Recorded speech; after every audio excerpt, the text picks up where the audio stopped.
Hi, this is Nanette Hosenfeld with the Great Basin Fire Potential Briefing for Friday, June 17th, 2016. Looking at fire potential impacts over the next few days, we are looking at some near-record heat combined with low relative humidity across much of the Great Basin, but the main impact will be across the southern part of the Great Basin where the warming will begin first. Also this afternoon of note are some breezy southwest winds that we will see across the central Great Basin. Those will be this afternoon and again Saturday, but not quite as strong on Saturday. Over the past 24 hours, there's really not been much precipitation across the Great Basin. There were a few showers and thunderstorms across western Idaho. You can see from the precipitation map on the left that these storms didn't put down too much rain, less than a quarter inch. And a look at the lightning map on the right also shows that not too much lightning was observed with these thunderstorms. Looking at observed precipitation over the past 7 days, portions of eastern Nevada and northern Utah have seen a fair amount of precipitation. And looking further back over the past 30 days, you can see again much of the Great Basin has received precipitation, though it has been focused on more of the northern parts of the Great Basin. So southeastern Utah and portions of western Nevada haven't seen too much precipitation over the past month. And the areas over the southern part of the Great Basin are also where we are going to be seeing the strong heating begin first. And so these are our main areas of concern. ERCs are on the rise. You can see that ERCs have moved into that 50th to 69th percentile across much of the southern part of the Great Basin. Much of the rest of the Great Basin is seeing those ERCs trend upwards. The satellite this morning shows a low pressure system off the Pacific Northwest, and that will be responsible for the gusty southwesterly winds we are expecting across much of the area this afternoon.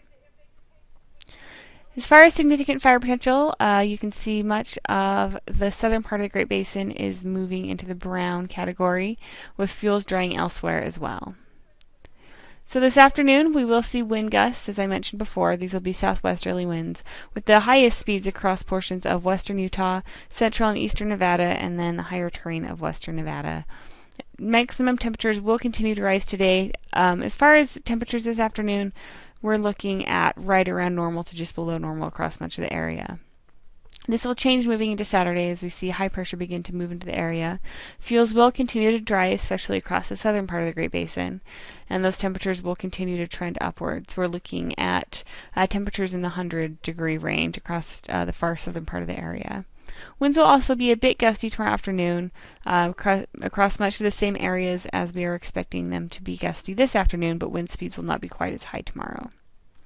Moving into Sunday, that high pressure continues to build over the area, bringing further drying in the fuels. More areas across the Great Basin will move into that brown category, moving further north. As we move into Sunday, the map on the left showing wind gusts illustrates how winds will really die off quite rapidly by Sunday. However, temperatures will continue to rise. You can see near Las Vegas we're expecting temperatures in excess of 100 degrees. Looking at the 3-day precipitation accumulation map from WPC, really hardly any of the Great Basin will see precipitation over the next 3 days. As we move into Monday, that high pressure continues to build, and by Monday afternoon we are highlighting southern parts of the Great Basin for high risk due to the high heat and the low relative humidity.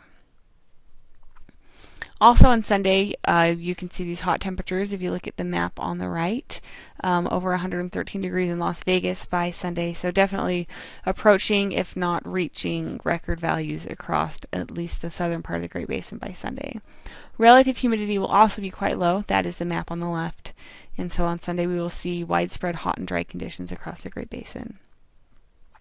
On Tuesday, we start to see a little bit of precipitation move into the area from the southwest, but those high temperatures will continue, and we will continue to highlight the southern part of the Great Basin as high risk due to the hot and dry conditions. By Wednesday, moisture will begin to move into the Great Basin, although at this time period there is quite a bit of uncertainty as far as the weather pattern, and so there is a potential for some moisture to move into the area beginning Wednesday, but that is pretty low confidence at this point. The 7-day precipitation accumulations also illustrate a pretty dry 7-day period across the Great Basin. Maybe some potential for some storms across a higher terrain of eastern Utah within the 7-day period, but really hardly any precipitation across the Great Basin over the next 7 days.